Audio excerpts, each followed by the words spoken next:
How to delete Microsoft booking page. In this video, I'll show you how to delete Microsoft booking page.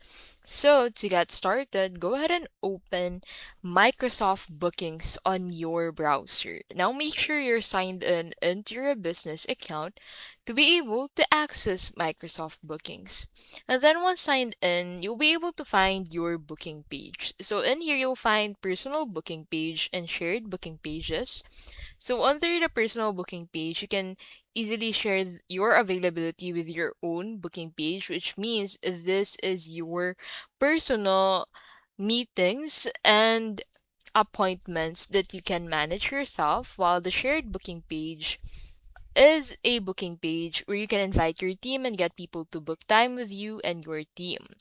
Now, to be able to delete booking page, go ahead and select a booking page that you want to delete, and then click on the three dots at the top right of that booking page, and then click on this delete button. Now, you can delete personal booking pages, but you cannot delete shared booking pages. So as you can see, you can only clone or share it, since for the shared booking pages, you need to confirm other users on your booking pages to confirm deleting that booking page. So that is how you can basically delete Microsoft Bookings page. If this video was helpful, please don't forget to give this video a like and subscribe for more videos like this.